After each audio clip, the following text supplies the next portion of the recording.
متی کی انجیل اس کا 25واں باب 10 کنواریوں کی تمثیل۔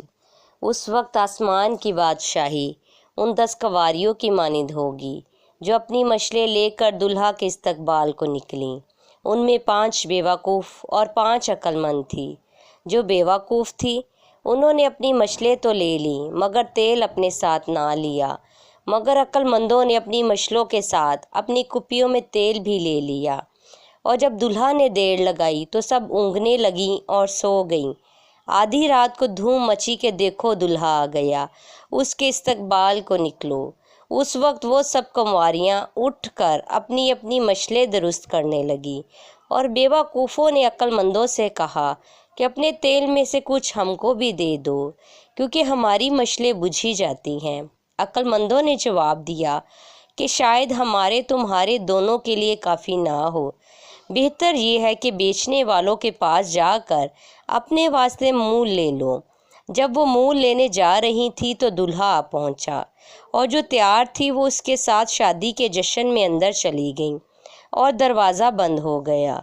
پھر وہ باقی کنواریاں بھی آئیں اور کہنے لگیں، اے خداوند ہمارے لیے دروازہ کھول دے۔ اس نے جواب میں کہا، میں تم سے سچ کہتا ہوں کہ میں تم کو نہیں جانتا، پس جاگتے رہو، کیونکہ تم نہ اس دن کو جانتے ہو نہ اس گھڑی کو۔ 3 نوکروں یا توڑوں کی تمثیل۔ کیونکہ یہ اس آدمی کا سا حال ہے جس نے پردیس جاتے وقت اپنے گھر کے نوکروں کو بلا کر اپنا مال ان کے سپرد کیا، اور ایک کو 5 توڑے دیے، دوسرے کو 2 اور تیسرے کو 1، یعنی ہر ایک کو اس کی لیاقت کے مطابق دیا، اور پردیس چلا گیا۔ جس کو 5 توڑے ملے تھے اس نے فوراً جا کر ان سے لین دین کیا اور 5 توڑے اور پیدا کر لیے۔ اسی طرح جسے 2 ملے تھے اس نے بھی 2 اور کمائے، مگر جس کو 1 ملا تھا اس نے جا کر زمین کھودی اور اپنے مالک کا روپیہ چھپا دیا۔ بڑی مدت کے بعد ان نوکروں کا مالک آیا اور ان سے حساب لینے لگا۔ جس کو 5 توڑے ملے تھے وہ 5 توڑے اور لے کر آیا اور کہا، اے خداوند تو نے 5 توڑے مجھے سپرد کیے تھے، دیکھ میں نے 5 توڑے اور کمائے۔ اس کے مالک نے اس سے کہا، اے اچھے اور دیانتدار نوکر، شاباش، تو تھوڑے میں دیانتدار رہا، میں تجھے بہت چیزوں کا مختار بناؤں گا، اپنے مالک کی خوشی میں شریک ہو۔ اور جس کو 2 توڑے ملے تھے اس نے بھی پاس آ کر کہا، اے خداوند تو نے 2 توڑے مجھے سپرد کیے تھے، دیکھ میں نے 2 توڑے اور کمائے۔ اس کے مالک نے اس سے کہا، اے اچھے اور دیانتدار نوکر، شاباش، تو تھوڑے میں دیانتدار رہا، میں تجھے بہت چیزوں کا مختار بناؤں گا، اپنے مالک کی خوشی میں شریک ہو۔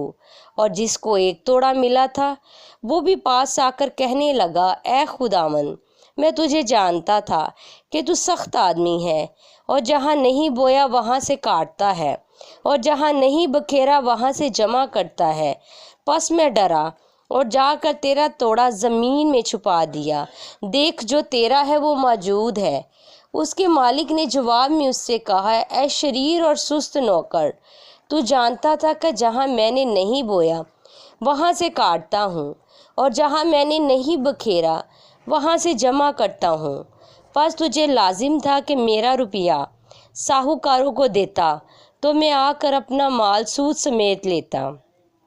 پس اس سے وہ توڑا لے لو، اور جس کے پاس 10 توڑے ہیں اسے دے دو، کیونکہ جس کے پاس ہے اسے دیا جائے گا اور اس کے پاس زیادہ ہو جائے گا، مگر جس کے پاس نہیں ہے اس سے وہ بھی جو اس کے پاس ہے لے لیا جائے گا۔ اور اس نکمے نوکر کو باہر اندھیرے میں ڈال دو، وہاں رونا اور دانت پیسنا ہوگا۔ آخری عدالت۔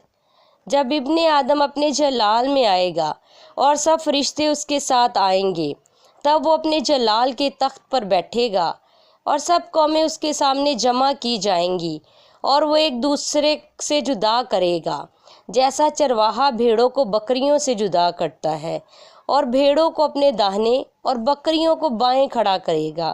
اس وقت بادشاہ اپنی داہنی طرف والوں سے کہے گا، آؤ میرے باپ کے مبارک لوگو، جو بادشاہی بنائے عالم سے تمہارے لیے تیار کی گئی ہے، اسے میراث میں لو، کیونکہ میں بھوکا تھا تم نے مجھے کھانا کھلایا، میں پیاسا تھا، تم نے مجھے پانی پلایا، میں پردیسی تھا، تم نے مجھے اپنے گھر میں اتارا، ننگا تھا، تم نے مجھے کپڑا پہنایا، بیمار تھا، تم نے میری خبر لی، قید میں تھا، تم میرے پاس آئے۔ تب راست باز جواب میں اس سے کہیں گے، اے خداوند، ہم نے کب تجھے بھوکا دیکھ کر کھانا کھلایا یا پیاسا دیکھ کر پانی پلایا؟ ہم نے کب تجھے پردیسی دیکھ کر گھر میں اتارا یا ننگا دیکھ کر کپڑا پہنایا؟ ہم کب تجھے بیمار یا قید میں دیکھ کر تیرے پاس آئے؟ بادشاہ جواب میں ان سے کہے گا، میں تم سے سچ کہتا ہوں کہ جب تم نے میری ان سب سے چھوٹے بھائیوں میں سے کسی کے ساتھ یہ سلوک کیا تو میرے ہی ساتھ کیا۔ پھر وہ بائیں طرف والوں سے کہے گا، اے ملاؤنو، میرے سامنے سے اس ہمیشہ کی آگ میں چلے جاؤ جو ابلیس اور اس کے فرشتوں کے لیے تیار کی گئی ہے۔ کیونکہ میں بھوکا تھا، تم نے مجھے کھانا نہ کھلایا، پیاسا تھا، تم نے مجھے پانی نہ پلایا، پردیسی تھا، تم نے مجھے گھر میں نہ اتارا، ننگا تھا، تم نے مجھے کپڑا نہ پہنایا، بیمار اور قید میں تھا، تم نے میری خبر نہ لی۔ تب وہ بھی جواب میں کہیں گے، اے خداوند، ہم نے کب تجھے بھوکا یا پیاسا یا پردیسی یا ننگا یا بیمار یا قید میں دیکھ کر تیری خدمت نہ کی؟ اس وقت وہ ان سے جواب میں کہے گا، میں تم سے سچ کہتا ہوں کہ جب تم نے ان سب سے چھوٹوں میں سے کسی کے ساتھ یہ سلوک نہ کیا تو میرے ساتھ نہ کیا۔ اور یہ ہمیشہ کی سزا پائیں گے، مگر راست باز ہمیشہ کی زندگی۔ آمین۔